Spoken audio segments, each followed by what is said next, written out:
En el nombre del Padre, y del Hijo, y del Espíritu Santo. Amén. Dios te salve María, llena eres de gracia, el Señor es contigo. Bendita tú eres entre todas las mujeres, y bendito es el fruto de tu vientre, Jesús. Santa María, Madre de Dios, ruega por nosotros, pecadores, ahora y en la hora de nuestra muerte. Amén. En el nombre del Padre, y del Hijo, y del Espíritu Santo. Amén. Bueno, mis amigos, estamos avanzando en el tema de las demostraciones de la existencia de Dios y varias veces me han escuchado decir que hay una particularidad en la cuarta vía. Llegó el día de acercarnos a esa cuarta vía y ver qué es lo que tiene de particular y por qué le damos como ese lugar especial. La cuarta vía se conoce como la vía de la perfección, los grados de perfección en el ser. Eso es lo que el argumento va a ir en ese camino. Pero para entender de qué se trata, me parece que necesitamos hacer un pequeño itinerario. Y es lo que vamos a intentar precisamente en la clase de hoy. Entonces, aquí tenemos una especie de esquema que nos ayuda a ver de qué se trata. En nuestro estudio vamos a tener tres partes. Primero, miramos lo que llamamos una base epistemológica, es decir, la parte del conocimiento, y la base metafísica, base epistemológica y metafísica. Después, examinaremos el argumento como tal de Santo Tomás y finalmente haremos una explicación de ese argumento, pues a partir de las aclaraciones del principio. Ese es el recorrido que vamos a hacer hoy. Entonces, empezamos por nuestra base epistemológica y metafísica. Cuando nosotros decimos base epistemológica, pues eso quiere decir lo que se refiere al conocimiento. Y esencialmente vamos a presentar 7 tesis, 7 afirmaciones en esta sección de la base epistemológica y metafísica. Primero, vamos a hacer una diferencia entre lo que es inteligencia y lo que es conocimiento. En la época en que vivimos, con mucha frecuencia se habla de inteligencia de los animales, se habla de inteligencia de los sistemas inteligentes, se habla de teléfonos inteligentes, casas inteligentes, edificios inteligentes. En español suele traducirse la palabra smart del inglés, por la palabra inteligencia. Entonces un smartphone es un teléfono inteligente. En cuanto a la naturaleza, pues se habla de la inteligencia de los delfines, la inteligencia de varios primates, sobre todo los chimpancés, la inteligencia de los pulpos. Los pulpos son animales muy inteligentes. Y otro que recuerdo, que también se destaca, es la inteligencia de los elefantes. Yo creo que podemos estar de acuerdo en que se presenta en nuestra época una especie de abuso de la palabra inteligencia. Se hace un abuso de la inteligencia porque se está presentando o se está usando ese término básicamente como la capacidad de hacer relaciones o de resolver problemas. Por favor, en sus apuntes, tomen nota de lo que llamaríamos definición corriente, definición usual, o si te gusta más, definición popular de inteligencia. La definición popular, usual o corriente de inteligencia es que ser inteligente consiste en poder relacionar cosas y en poder resolver problemas. Eso es lo que se suele llamar inteligencia hoy. Pero en esta primera sección de nuestra clase, lo que queremos destacar es que la inteligencia no es solo eso, es mucho más que eso. Y lo que vamos a decir es que los computadores, por ejemplo, pueden tener una gran capacidad de relacionar o una gran capacidad de resolver problemas, algunos de ellos resolverlos mejor que nosotros, los seres humanos, pero eso no significa que ellos sean propiamente inteligentes, a pesar de la expresión inteligencia artificial. Inmediatamente usted se da cuenta que no es fácil la tesis que vamos a defender, porque vamos a decir que la inteligencia va más allá de encontrar relaciones. Eso significa también encontrar patrones, lo que en inglés llaman patterns. Encontrar patrones, encontrar relaciones, estructuras y lo que es resolver problemas. La verdadera inteligencia va más allá de eso. Por esa misma razón, la inteligencia va más allá del conocimiento. Entonces, ¿en qué consiste? Bueno, pasemos a un segundo punto. Por ahora tenemos más preguntas que respuestas. Hay una diferencia entre inteligencia y razón. Es decir, lo que es la inteligencia propiamente humana la llamamos razón. La gran diferencia entre inteligencia y razón es que la razón es una forma de inteligencia. Te puedes imaginar, por ejemplo, un círculo grande y dentro de ese círculo grande uno más pequeño. El grande es la inteligencia como tal y el pequeño es la inteligencia que tenemos los seres humanos a la cual llamamos razón. Lo propio de la inteligencia racional es la capacidad de deducir y por consiguiente la capacidad de remontarse a los primeros principios. Pero todavía no hemos dicho en qué consiste eso que llamamos inteligencia, porque ya vemos que se habla de inteligencia artificial en los computadores, se habla de inteligencia de aparatos y sistemas, inteligencia de animales como los pulpos, los chimpancés. Entonces, ¿qué es lo propio de la inteligencia? Es lo que encontramos en el punto tercero de lo que ustedes están viendo en pantalla.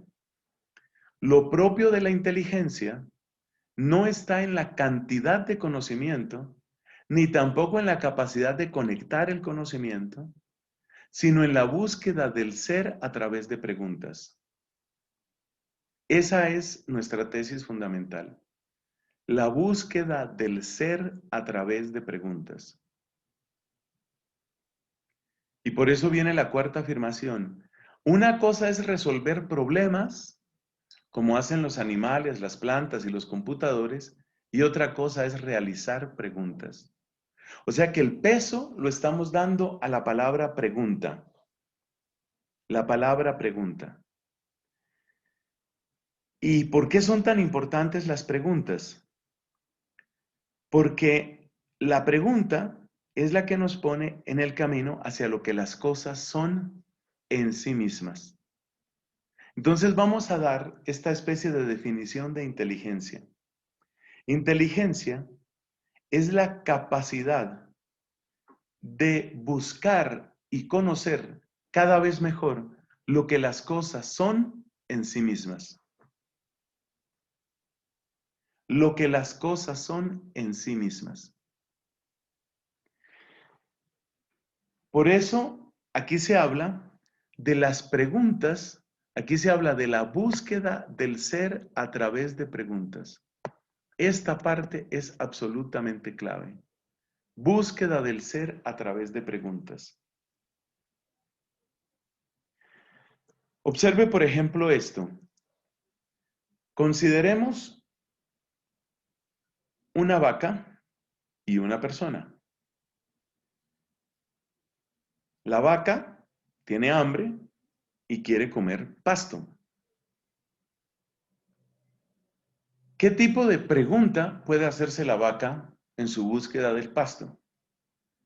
Vamos a suponer que la vaca está caminando por un determinado sendero y ella distingue por el aspecto, por el color, por el olor o por otras maneras, no es lo más importante ahora, ella distingue lo que es pasto de lo que no es pasto. Podemos decir que la pregunta que puede hacerse la vaca es la pregunta, esto, ¿es pasto o no es pasto? Esa pregunta, ¿para qué le sirve a ella?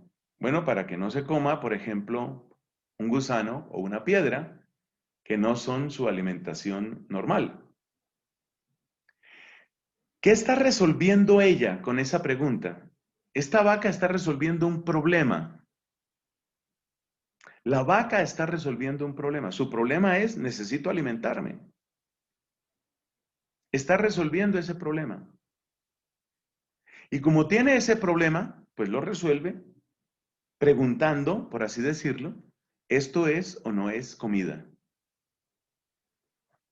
Ahora, imaginémonos una persona que se encuentra en ese mismo lugar y probablemente incluso cerca de esa vaca.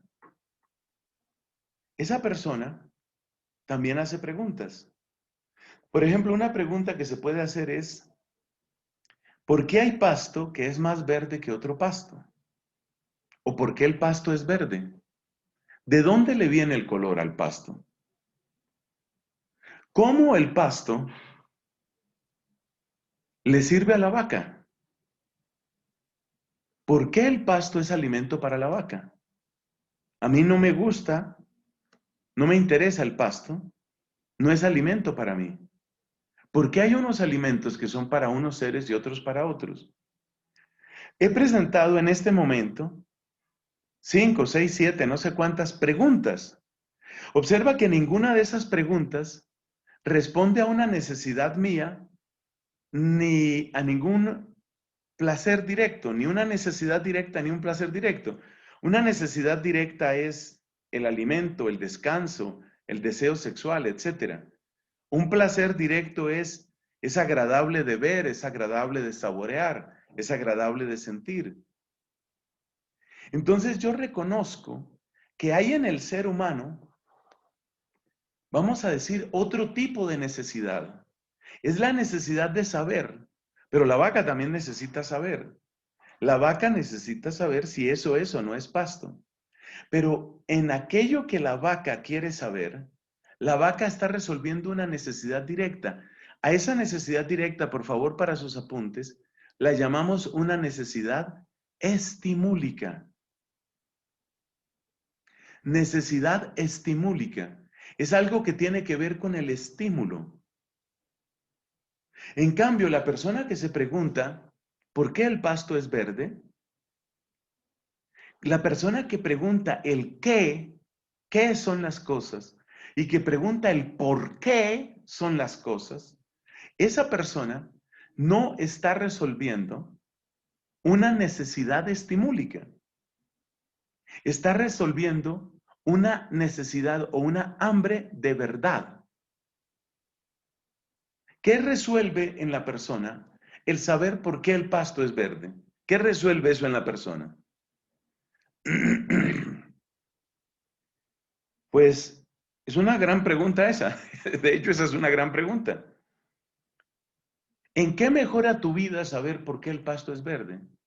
¿En qué mejora tu vida saber por qué un mismo objeto que se llama el sol aparece de color tan rojo al atardecer y aparece de color tan blanco y a veces amarillo, como amarillo blanco, como dorado, al mediodía? ¿Por qué el mismo objeto se ve rojo en un momento y se ve dorado en otro momento? ¿Qué, qué le añade a mi vida hacer esas preguntas? Es muy importante captar esto que estamos diciendo, porque aquí es donde aparece lo propiamente humano, que es donde radica la verdadera inteligencia. Este tema nos sirve en este momento de introducción a la cuarta vida de Santo Tomás, pero este es un tema filosófico fundamental. Algunos de ustedes lo habrán visto o habrán visto cosas parecidas en sus cursos de filosofía, otros lo verán después. Por eso trato de hacer esta especie, vamos a llamarlo así, como de compartir que nos ayuda a nivelarnos todos. Veamos otro ejemplo. Pensemos en la misma vaca pero de noche. No conozco las condiciones del órgano de la vista en las vacas, pero es muy posible que las vacas tengan percepción de las estrellas. Supongamos que es de noche, supongamos que no está la luna. Una gran cantidad de estrellas parecen como una especie de banda, una enorme banda que va de oriente a occidente.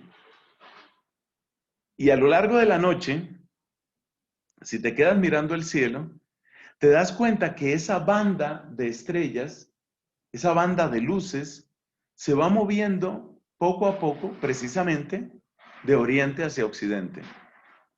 Es algo que tú puedes ver, que tú puedes observar y que la vaca también lo puede ver. Y si la vaca no sirve de ejemplo, pon el búho o pon algún otro animal. De ahí pueden surgir una serie de preguntas que son preguntas entre comillas inútiles. Piensa, por ejemplo, esta pregunta. ¿Por qué la mayor parte de esas luces, esas lucecitas que se ven de noche, que nosotros llamamos estrellas, por qué la mayor parte de esas luces están hacia el centro del cielo, o mejor dicho, en esa banda de oriente a occidente? ¿Por qué están ahí? Esa es la razón por la que nuestra galaxia se llama la Vía Láctea. Vía es como un camino y la Vía Láctea quiere decir de leche, ¿no? Como la lactosa, como la leche deslactosada, como los lácteos. En latín, lax lactis es la leche. Entonces, a esa inmensa cantidad de luces, que con buenos ojos y en una buena noche pueden llegar a ser 5,000 luces, las llamamos la Vía Láctea. ¿Por qué la gran mayoría de las estrellas están ahí? Fíjate el tipo de pregunta, ¿por qué? ¿Por qué? Pero también me puedo preguntar, ¿qué son esas luces? Porque puedo observar que algunas de esas luces tienen un color un poco diferente. Precisamente en estos días hay una luz que brilla con bastante intensidad y es una luz rojiza. Esa luz rojiza nosotros sabemos que corresponde al planeta Marte.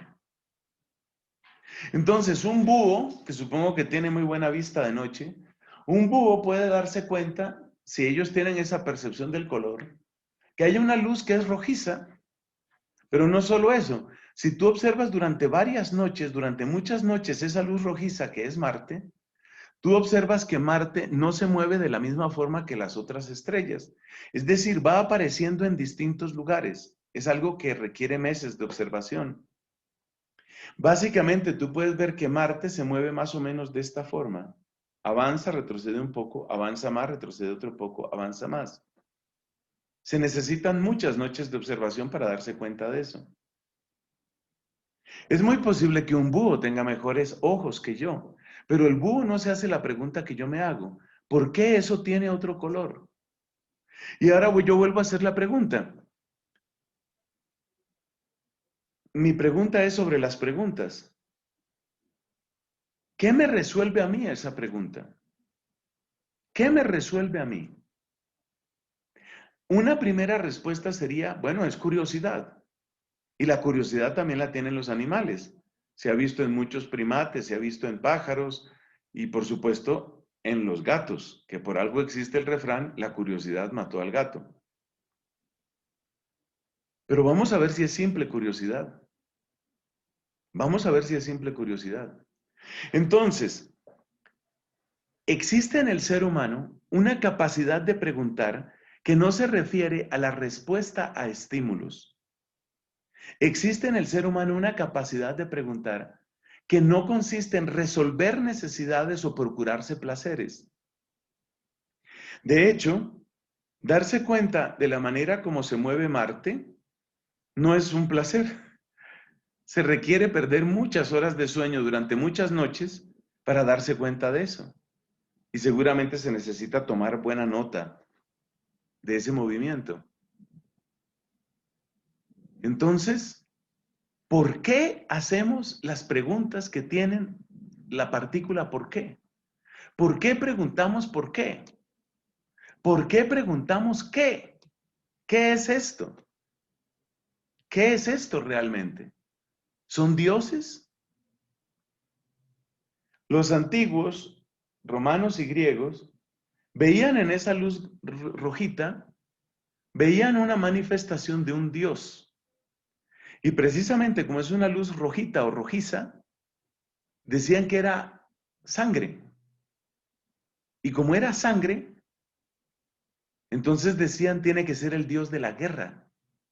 Es el dios de la guerra, sangre. Y por eso el dios de la guerra se llama Marte. Y se supone que esa estrella es como una manifestación de ese dios. Pero otras personas desconfían de que ese sea un dios. ¿Por qué no se quedan con la respuesta? ¿Por qué no les basta la respuesta que otros han obtenido?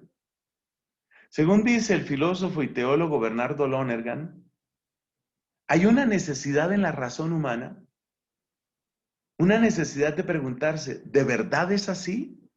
¿Sí es así? En inglés, ¿is it so? ¿De verdad es así? Según Lonergan, las dos preguntas humanas son, ¿what is it? ¿Qué es? La pregunta por el qué. Y la segunda es, ¿is it so? ¿De verdad es así? Tú te das cuenta que la pregunta ¿por qué son las cosas? Y la pregunta ¿de verdad es esto? Son preguntas típicamente humanas. Esas preguntas, la pregunta por el qué, es decir, por lo que son las cosas en sí mismas, y la pregunta por el por qué, es decir, ¿qué hace que sean como son? Estas son las preguntas propias de la inteligencia humana. Entonces, el delfín tiene conocimiento, la orca tiene conocimiento, el pulpo tiene conocimiento y el elefante y el chimpancé. De hecho, los animales tienen conocimiento y las plantas también. También las plantas tienen alguna forma de conocimiento. Por lo menos tienen formas de percepción. Por eso existen los heliotropismos. Un heliotropismo es el movimiento, la dirección, por supuesto, en cámara lenta, según nuestros estándares, la dirección como la planta va creciendo hacia donde hay luz. Eso se llama heliotropismo. O sea que la planta de algún modo identifica dónde hay luz y de algún modo tiende hacia donde hay luz. Eso se llama heliotropismo y eso lo hacen las plantas. O sea que en ese sentido, aunque sea de un modo súper rudimentario y sin un sistema nervioso y sin un depósito central de conocimiento, todo lo que tú quieras decir, pero las plantas alguna forma de conocimiento tienen. Y los animales muchísimo más. Muchísimo más. Entonces, estamos encontrando lo que es propio de la inteligencia humana. Lo que es propio de la inteligencia humana está en aquellas preguntas como, ¿qué es esto? Y la pregunta, ¿de verdad es así? O la pregunta, ¿por qué es así? Fíjate que la pregunta, ¿cómo es? Es una pregunta que sí se puede hacer un curioso chimpancé o un curioso gato. Pero aquí no estamos preguntando cómo son las cosas.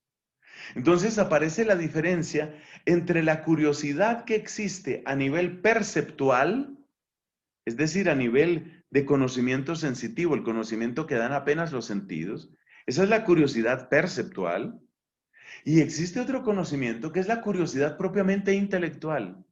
La curiosidad perceptual se refiere fundamentalmente a la distribución de las cosas, a sus estructuras en el espacio, cosas parecidas. Y de verdad que los gatitos son unos animales tremendamente curiosos, por ejemplo. Ellos hacen exploraciones y pueden tener, y seguramente tienen, especies de lo que llamaríamos mapas mentales. Un gato adulto puede tener un mapa de kilómetros cuadrados. Sabe qué sigue después de esto, a dónde hay que tomar después de esto. Sabe recorrer extensas zonas y además los mapas de los gatos son tridimensionales. Pero toda esa curiosidad es una curiosidad perceptual. Está en los sentidos, está en los estímulos. De nuevo, estamos en lo que el filósofo Javier, que se escribe con X, Zubiri, que se escribe con Z, en lo que Javier Zubiri llamaba formalidad estimúlica. Estamos en el mundo de los estímulos. Los computadores se mueven también en el mundo de los estímulos. A veces superan a los animales, muchas veces nos superan a los seres humanos en este campo de la percepción, pero los computadores quedan en ese nivel perceptual. Entonces, imaginémonos que yo le tengo que poner un trabajo a un robot. A un robot le voy a poner el trabajo. Encuentre a mi amigo que se llama Julián Casas. Encuentre a Julián. ¿Cómo procedería un computador? Pues el computador requeriría acceso a miles y miles de cámaras y en esas cámaras aplicaría un software de reconocimiento facial. ¿Y cómo es el reconocimiento facial? Es percepción. Es una versión sofisticada de la percepción. Luego esa percepción se puede comparar con unos datos, estamos de acuerdo. Pero el computador no pregunta qué es. El computador tiene un procedimiento, lo que pasa es que los procedimientos de los computadores cada vez son más sofisticados, pero siempre se trata de procedimientos que en su sentido más general se llaman algoritmos. El computador tiene un algoritmo que le permite reconocer, mire, este es Julián Casas. Se quitó el bigote, se dejó la barba, se rapó, está vestido de una manera extraña y se puso un tatuaje, pero ese es Julián Casas. ¿Eso cómo lo sabe el computador? A través de percepciones y algoritmos. Pero tú te das cuenta que un algoritmo, aunque logre resultados sorprendentes, un algoritmo no es inteligente. Porque un algoritmo reducido a sus últimos elementos es algo así como, tome esto y muévalo de para acá. Ahora tome esto y muévalo de para allá. Ahora, estos dos, júntelos. Estos dos, sepárelos. Es decir, es una serie de instrucciones. Cualquier manual elemental de programación te va a decir eso. Toda programación de computadores es una serie de instrucciones. ¿Y las instrucciones qué es lo que hacen?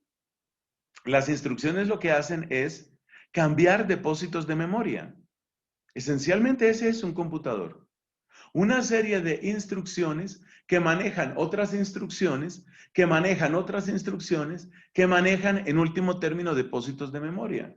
Esos depósitos de memoria pueden ser bits, es decir, modos de almacenamiento de información en términos de unos o ceros, o en los computadores cuánticos pueden ser lo que llaman qubits. Y los qubits pues tienen no solo dos posibilidades, sino que tienen rangos de posibilidades según la estructura de la mecánica cuántica, que maneja precisamente probabilidades, no estados definidos como el medio digital. Pero fíjate que en última son eso, son instrucciones. La inteligencia humana, en cambio, es capaz de tomar lo que ya conoce y a partir de lo que ya conoce, puede avanzar. Por eso decimos en el número 5, las preguntas que se refieren a cómo son las cosas en sí mismas, pero ahora yo no voy a poner aquí la palabra cómo, porque esa palabra cómo no es la mejor. ¿A qué son las cosas en sí mismas? Son las preguntas propiamente humanas. Van más allá de la respuesta a un estímulo de necesidad o placer Y más allá de la simple curiosidad. Llamamos aquí simple curiosidad a la curiosidad perceptual, que responde a una peculiar búsqueda de placer en el cambio de la percepción sensorial. O sea, ¿por qué un gato sale a explorar el mundo?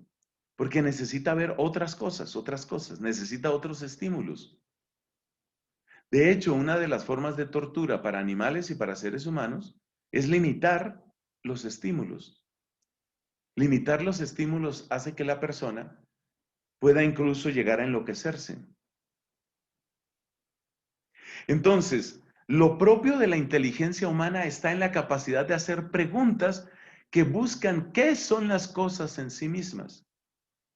Las preguntas que se refieren a qué son las cosas en sí mismas, y ahora voy a agregar aquí, y por qué son como son, esas son las preguntas propiamente humanas. ¿Por qué son como son? La palabra clave aquí es qué. ¿Qué es esto en sí mismo? No es por qué, no es si me lo puedo comer o no. Esa es una pregunta para un tigre, para una ameba, para una vaca. Esas son las preguntas propias de esos animales. Entonces, ¿qué tenemos aquí? Tenemos algo muy interesante, muy interesante. Y es que la inteligencia se caracteriza por la búsqueda de la verdad y por la búsqueda del ser. Ahora, tenemos un problema semántico, mis amigos, tenemos un problema grave. Y ese problema grave es el del vocabulario. Porque ¿qué nombre le damos a la inteligencia propiamente humana? Muchas personas creo que están terriblemente confundidas con esto. Creen que es igual la inteligencia de un gato, la de un delfín, la de un computador y la de una persona. No es igual. Nosotros tenemos también inteligencia estimúlica. Sí, claro.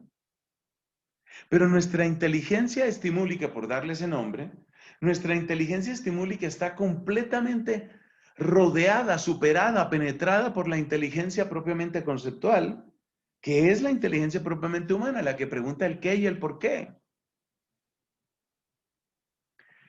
Número 6. Entonces necesitamos otro término.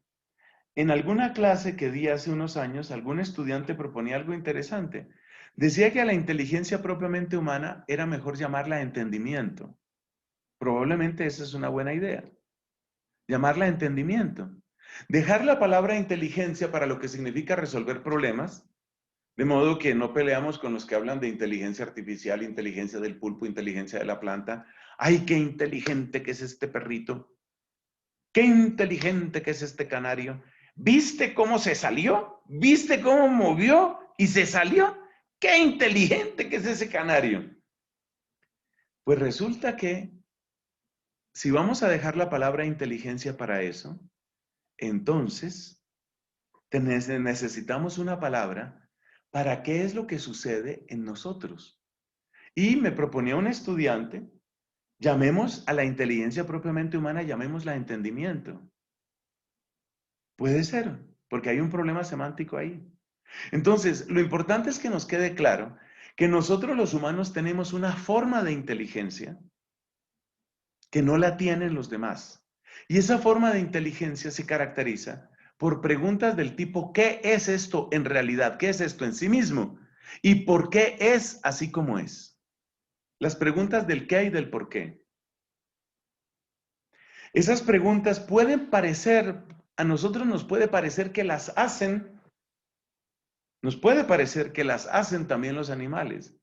Cuando uno ve, por ejemplo, al famoso gatito jugando con algo y se queda como mirando y lo mira por un lado y lo mira por otro, nosotros trasladamos nuestra idea de inteligencia a los animales y creemos que el animal está haciéndose preguntas como esto, cómo es o qué estructura tiene.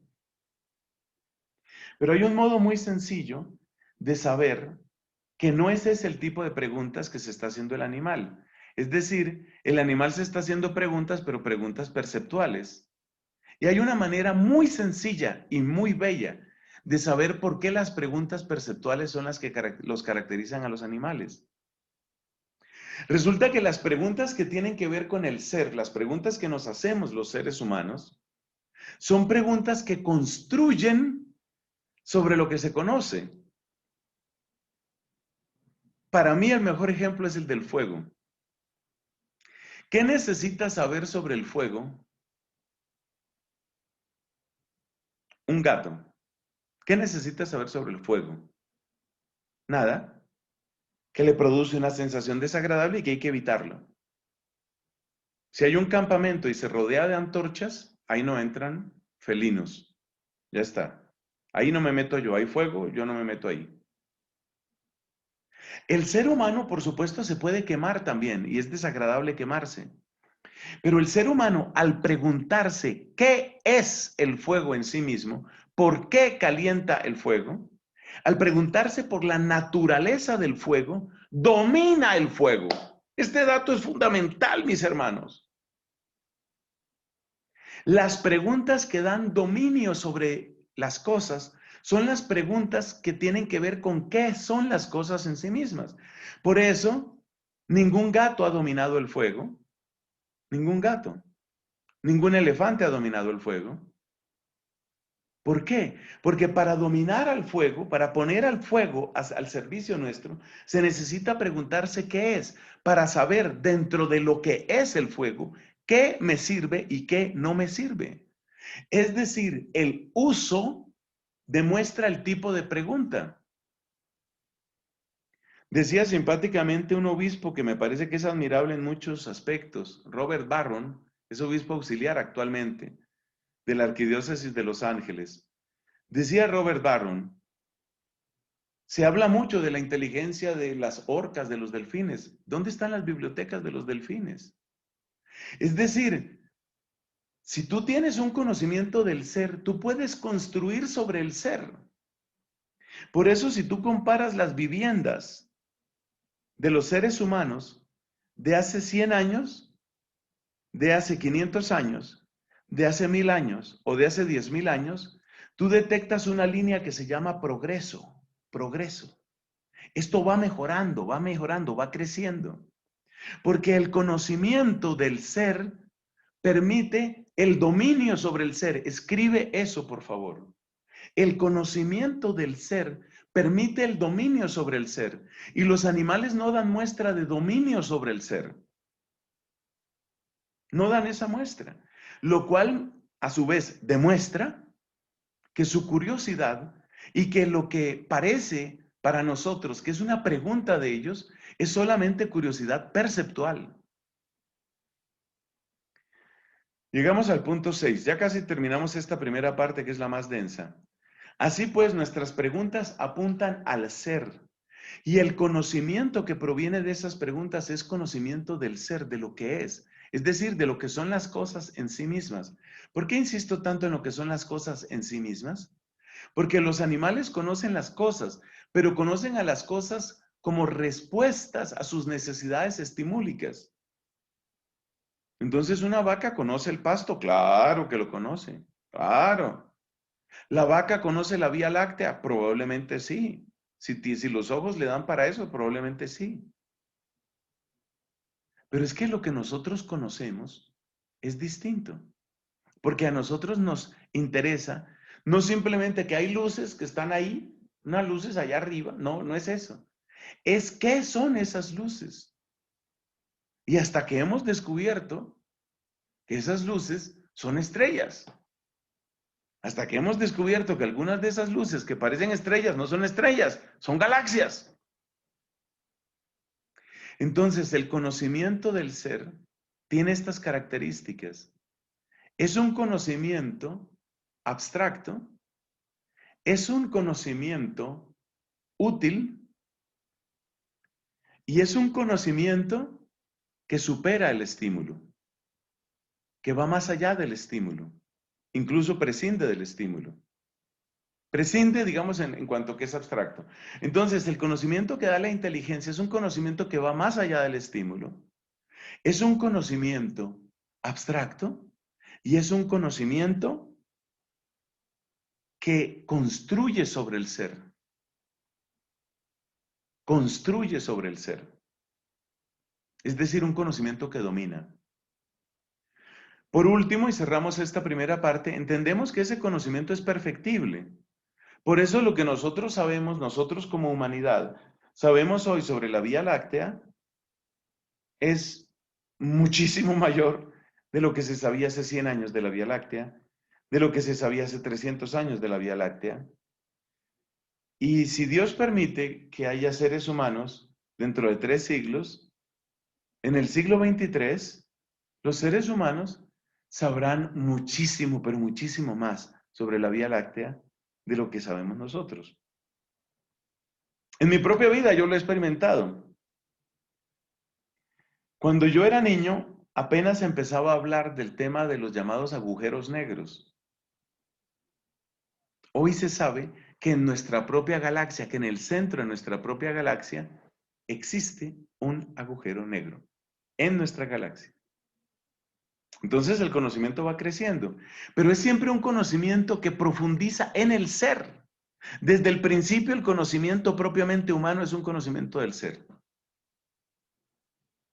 Bueno, este repaso epistemológico y metafísico, mis queridos amigos, les va a servir para muchas cosas. Fíjense cuántos temas hemos tenido que tocar aquí. Algo de lo que se llamaba teoría del conocimiento, de metafísica, inteligencia en los animales, inteligencia en los computadores, etc. Según aquel estudiante de la Universidad Santo Tomás, deberíamos hablar de entendimiento. Nosotros tenemos entendimiento. Bueno, pasemos entonces al argumento de Santo Tomás, que es la segunda parte de nuestra clase. Dice Santo Tomás, la cuarta vía se toma de los grados que se encuentran en las cosas. Pues se encuentra en las cosas algo más y menos bueno, y verdadero, y noble, y así otras cosas semejantes. Pero este más y este menos se dice de las cosas en cuanto que se aproximan más o menos a lo máximo. Así, caliente se dice de aquello que se aproxima más al máximo calor. Hay algo, por tanto, que es verísimo, o sea, muy verdadero, absolutamente verdadero, verdadero en grado superlativo, óptimo y nobilísimo, y en consecuencia es el máximo ser. Pues las cosas que son máximamente verdaderas son máximamente seres, como se dice en el segundo libro de la Metafísica de Aristóteles. Pero lo que es máximamente tal lo que es máximamente tal en algún género es la causa de todas las cosas que son de ese género, como el fuego, que es el máximo calor, es causa de todos los calores, como se explica en el mismo libro. Del mismo modo, hay algo que en todos los seres es causa de su ser, de su bondad, de cualquier otra perfección, y a este le llamamos Dios. Vamos a asomarnos un momento al texto latino. Vamos a irnos al texto latino, primero aquí el texto en español.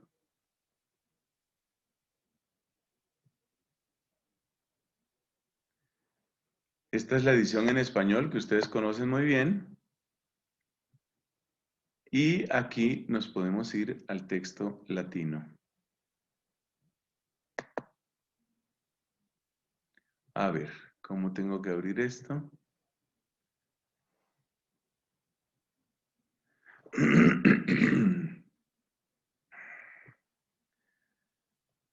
Vamos a abrir el texto latino que nos va a servir por si hay alguna diferencia. Siempre pues el texto original pues está en latín.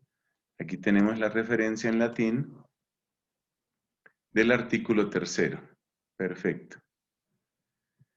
Miremos a ver qué es lo que se nos dice con respecto a la cuarta vía. Siempre uno va al texto original.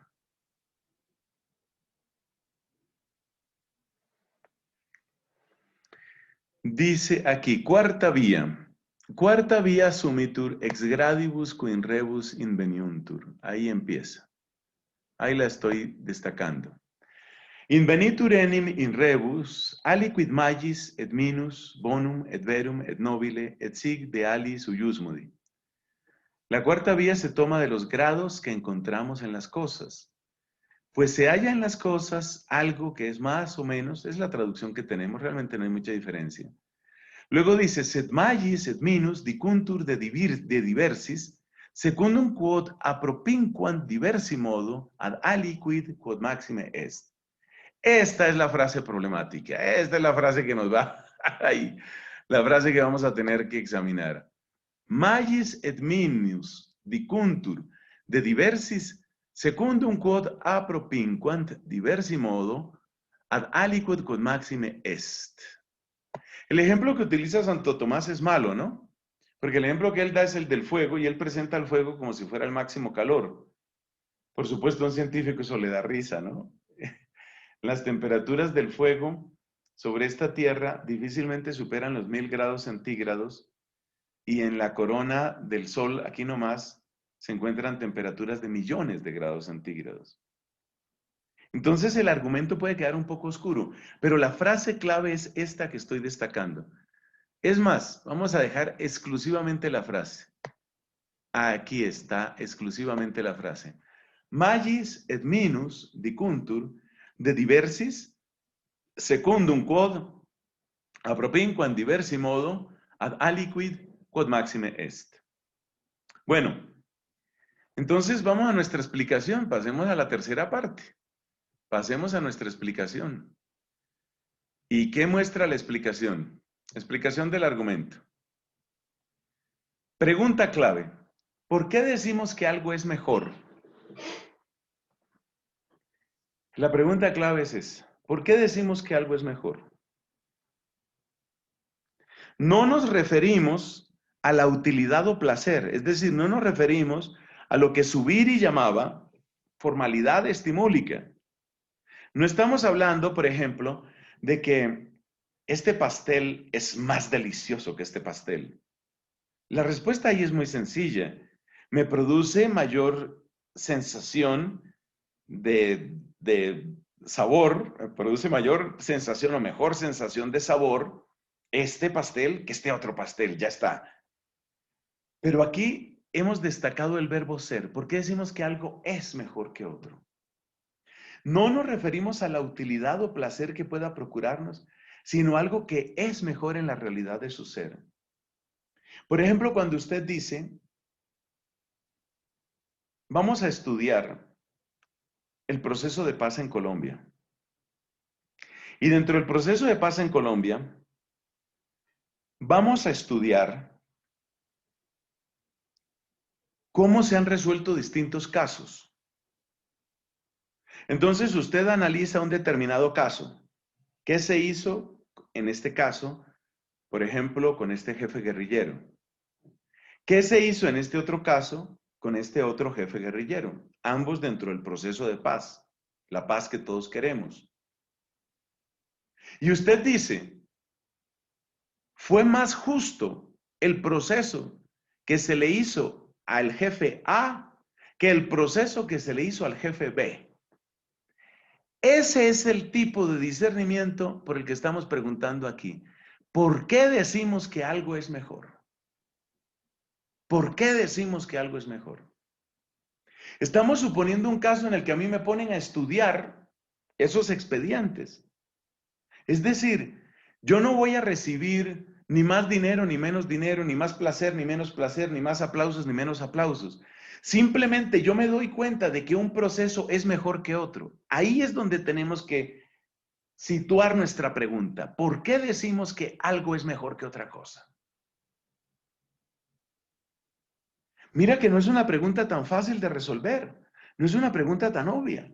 ¿Por qué lo decimos de verdad? ¿Por qué lo decimos? ¿Qué es lo que hace que yo detecte que esto es más justo que esto? Quitando, repito, toda la parte estimúlica. Esas son las aclaraciones que no aparecen en el texto de Santo Tomás. Por eso hemos tenido que hacer lo que estamos haciendo. Si yo quito la parte estimúlica, ¿qué es lo que hace que yo pueda hacer ese discernimiento? O pensemos también en las leyes que descubre la ciencia. Yo sé que la gravitación queda mejor descrita por las leyes de la relatividad general de Einstein en comparación con las leyes de gravitación de Newton. Yo sé que eso es así. ¿Por qué eso es importante para mí? Porque yo siento que hay más verdad en una cosa que en otra. Esa es la pregunta. Y aquí viene un paréntesis, el número 2 es largo. Ese es un paréntesis, pero es un paréntesis necesario. Si nuestra inteligencia no hablara con verdad del ser, no habría conversación posible. O sea, lo que queremos decir es que este tipo de afirmaciones no se quedan en el nivel del discurso humano o en el nivel del conocimiento humano, sino que son afirmaciones que tocan el ser y que se refieren al ser. Son afirmaciones propiamente, eso en filosofía se llama ontológicas. Se refieren al ser. Ontis en griego quiere decir lo que es. Entonces, es necesario que admitamos que la inteligencia se mueve dentro del ámbito de la verdad y del ser. Ya dijimos antes, en el punto 7 de la primera parte, ya dijimos antes que la verdad es algo que uno va logrando poco a poco. ¿Estamos de acuerdo en eso? Totalmente de acuerdo. Pero tenemos que decir que si hay una afirmación sobre el ser. O sea, no conocemos todo sobre el ser o sobre lo que las cosas son, pero sí estamos afirmando algo que es. Dicho de otra manera, Newton no estaba completamente acertado, pero el conocimiento de Newton, el avance de Newton es un avance real en el ser. Si nuestra inteligencia no hablara con verdad del ser, no habría conversación posible. O sea, si no admitimos que nuestra inteligencia es capaz de hablar del ser, no hay conversación posible entre seres humanos. ¿Por qué? Porque cualquier cosa que dijeras tú, yo te diría simplemente, eso es lo que tú piensas. Es de día, eso es lo que tú piensas. 2 más 2 son 4, eso es lo que tú crees. El caballo es un animal y el papayo es una planta. Eso es lo que tú piensas. No habría ninguna conversación. No habría capacidad de afirmar ni de negar nada. Asumir tal opción, o sea, decir que nuestra inteligencia no toca el ser, supone renunciar a vivir como seres humanos, porque vivimos no simplemente en el mundo de las sensaciones, sino también en el mundo de los significados, que implica el mundo de la predictibilidad de las cosas, que implica un conocimiento cierto y verdadero. O sea, incluso aunque no tuvieras que hablar con otra persona, tú vives en el mundo del ser. Tú vives en el mundo del ser. Y te despiertas cada día apoyándote en el conocimiento de lo que sabes en tu vida hasta ese momento. Luego, hay que admitir que nuestra inteligencia presenta al ser de lo que es. Si bien, como se ha dicho, de modo imperfecto, pero perfectible. Entonces, nuestra inteligencia habla con verdad del ser. Ese es el punto que queríamos afirmar ahí. Pasemos al punto 3. Una vez que detectamos que algo es mejor que otra cosa, también sabemos que aún podría ser mejor en otros aspectos. O podemos reconocer cuando se le compara con algo aún mejor. Podemos reconocerlo así, hay que decir, ¿no? Podemos reconocerlo así cuando se le compara con algo aún mejor. Incluso en el plano perceptual sucede esto. Por ejemplo, uno ve un rostro bonito, una persona que es bella, pero uno ve otra persona y dice, realmente es más bella. Y luego uno ve a otra persona y uno dice, esta es todavía más bella. Entonces la pregunta que nos hacemos es, ¿cómo sabemos que algo es mejor o podría ser mejor? Ya en el plano perceptual se nota, pero aquí estamos hablando del plano propiamente intelectual. ¿Cómo sabemos que algo podría ser mejor? ¿Cómo sabemos que algo puede ser más justo? ¿Cómo podemos saber eso? Es aquí donde entra el concepto de participación. Ese es el concepto clave, el concepto de participación. Ahí está. Nuestra inteligencia participa de un concepto que supera la percepción. Y nuestra inteligencia descubre una participación limitada de ese concepto en las realidades específicas. Es decir, yo tengo alguna idea de lo que es justicia. Si yo no tuviera ninguna idea de lo que es justicia y me presentan dos procesos que ha hecho la Justicia Especial para la Paz, la JEP, si yo no tuviera ninguna idea de lo que es justicia, yo no podría decir esto es mejor o esto es peor. Yo tengo que tener una idea de lo que es justicia. Entonces hay una participación de la justicia en mí. Pero ahora yo te hago una pregunta. Tú tienes una idea de lo que es justicia, pero ¿tú has vivido en un mundo justo? ¿En un mundo perfectamente justo? Claro que no. Tú no has vivido en un mundo perfectamente justo. Entonces hazte esta pregunta. ¿Cómo sabes tú lo que es justicia si tú no has vivido en un mundo perfectamente justo? Bueno, alguien podría decir, es que yo no he vivido en un mundo perfectamente justo, pero sí conozco la injusticia. Y entonces yo trato de apartarme lo más posible de la injusticia. Pero eso no resuelve nada. Porque ¿cómo defines la injusticia? Claramente la injusticia solo la puedes definir como esto no es justo. Los conceptos negativos como injusticia, como fealdad, como irracionalidad, son conceptos que dependen de sus positivos. Entonces, si tú has vivido en un mundo que no es justo, pero tú aspiras a la justicia, estás aspirando a algo que nunca has visto, que nunca has conocido, y sin embargo lo buscas. Eso demuestra que hay una participación de lo que es la justicia en sí misma, hay una participación en tu inteligencia. Porque si no, dime cómo sabes que una cosa es más justa que otra. Bueno, alguien podría decir, tratemos de responder objeciones. En el caso de la Justicia Especial para la Paz en Colombia, alguien podría decir, mire, lo que sucede es que los procedimientos se siguieron mejor en un caso que en otro. Es decir, en un caso el juez realmente siguió lo estipulado por la ley y en otro caso se apartó, aunque fuera ligeramente de la ley. Luego, el que fue más apegado a la ley, ese es el que obró de una manera justa. Y el que se desapegó de la ley, ese obró de una manera injusta. ¿Y me puedes decir de dónde salen las leyes? ¿Y en nombre de qué se hacen las leyes? ¿Y qué argumentos se presentan para hacer leyes? Valdría, por ejemplo, que en la reforma del Código Penal, algún congresista de la República de Colombia se levantara y dijera, debemos imponer la pena de muerte o cualquier otra cosa que dijera.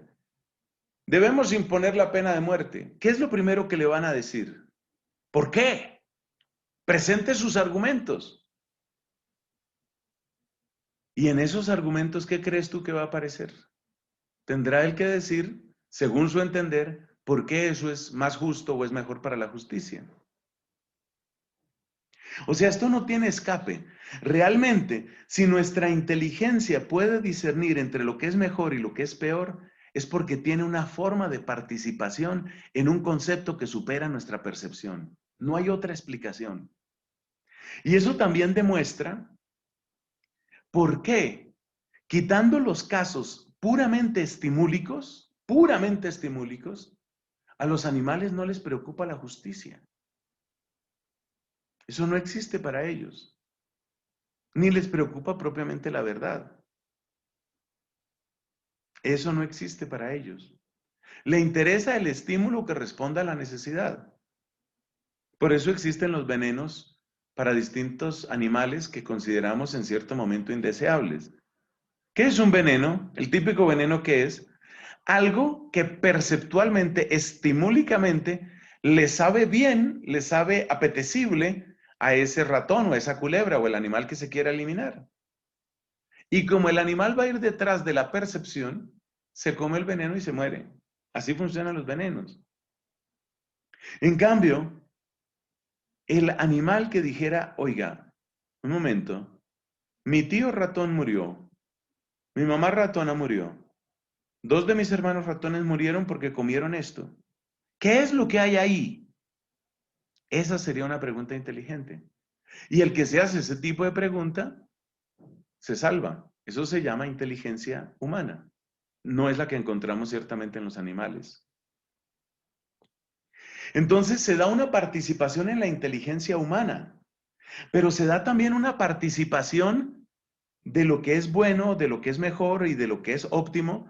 Se da una participación en las cosas, en las realidades específicas. O sea, yo tengo una participación en mí de lo que es justo y puedo reconocer en este acontecimiento, en esta persona, puedo reconocer que hay una participación de lo que es justo. Entonces, nuestra inteligencia participa de un concepto que supera la percepción y nuestra inteligencia descubre una participación limitada de ese concepto en las realidades específicas. A ese concepto Tomás lo llama lo máximo. Como cuando, en el ejemplo que hemos dado, como cuando yo digo, esto es lo justo, esto es lo realmente justo. Entonces, descubrir a lo que es justo en sí mismo, por favor, atención a esa frase que la repito tantas veces, a ese giro verbal, en sí mismo, en sí mismo. Descubrir lo máximo en sí mismo, eso es lo que significa, eso es lo que quiere decir participación. O sea, yo descubro que hay una participación de lo que es máximo en sí mismo, una participación en mí. Y descubro en las cosas que yo examino, descubro que también hay una participación. Entonces veo, esta persona es más justa, esta persona es justa, pero no siempre. Descubro el más y el menos. A ese concepto Tomás lo llama lo máximo. Sin un concepto de lo máximo no es posible hablar de mejor o peor en cuanto al ser. No tengo manera. Porque fíjate que decir que yo tiendo a lo justo porque me fastidia lo injusto, eso no sirve porque el concepto de lo injusto me requiere del concepto de justicia.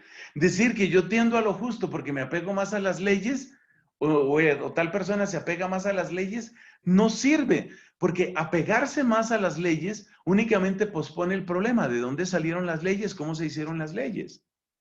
Que a veces se hagan mal, esa es otra cosa, claro. Sin un concepto de lo máximo no es posible hablar de mejor o peor en cuanto al ser. ¿Recuerdas la frase que teníamos en latín, no? Decía, magis et minus dicuntur de diversis, secundum quod apropinquant diversi modo, ad aliquid quod maxime est. Lo que hemos hecho hasta ahora, en estos 4 puntos, es explicar esa frase. Eso es lo que hemos hecho. Lo que hemos hecho en estos 4 punticos que hemos examinado acá, desde que empezamos la explicación del argumento, lo que hemos hecho es analizar esa frase. Punto quinto. Si nuestra inteligencia es nuestra posibilidad de conocer lo que es, entonces ese concepto del cual participa nuestra inteligencia por vía de conocimiento y del cual participan las cosas por vía de existencia es un ser y es real. Porque hemos dicho antes que nuestra inteligencia se refiere al ser. Si es real lo justo, es real lo máximamente justo.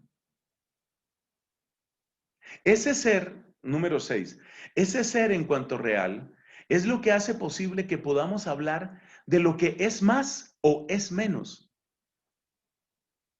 ¿Por qué decimos que ese ser es real? Porque ese ser es el que hace posible la participación.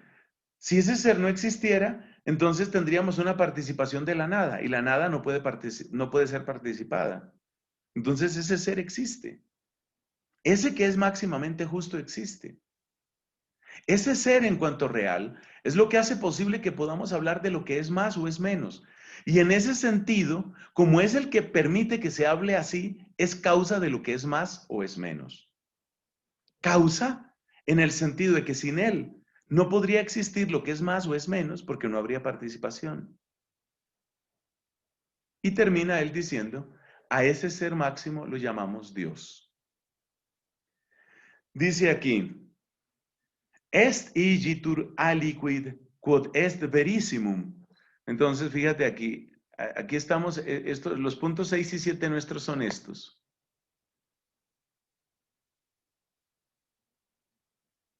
Est igitur aliquid quod est verissimum. O sea, que es verdadero sobre toda verdad. Optimum, mejor sobre todo lo que es mejor. Nobilissimum, et per consequens maxime ens. Es máximamente ser. Namque sunt maxime vera, sunt maxime ensia. Lo que es sumamente verdadero es sumamente en sí mismo. Ut dicitur in secundo metaphysice. Quod autem dicitur maxime tale in aliquor genere es causa omnium que sunt ilios generis, eso ya lo explicamos. Sicut ignis, él da el ejemplo del fuego, que ya sabemos que científicamente pues no es. Sicut ignis, qui est maxime calidus, es causa omnium calidorum. El fuego, que es lo más caliente, es causa de todo lo que es caliente. Ergo est aliquid, quod omnibus entibus est causa esse, et bonitatis, et cuius libet perfectionis, et hoc dicimus Deum. Ese es el argumento que presenta Santo Tomás. Y esta es la explicación, me parece que es la explicación más completa que he podido dar sobre, pues en toda mi vida, la explicación más completa que he podido dar sobre la cuarta vía. Por eso les decía, esta cuarta vía es singular, pero lo que uno aprende de filosofía en esta cuarta vía, lo que uno aprende, el esquema del conocimiento humano y de la realidad que se obtiene en esta cuarta vía, le sirve a uno no solo para un curso de teología, sino le sirve para muchas, pero muchas cosas. Por esta razón, he querido tener esta explicación especial y le doy gracias al Señor que nos la ha permitido. Gloria al Padre, al Hijo y al Espíritu Santo, como era en el principio, ahora y siempre, por los siglos de los siglos. Amén.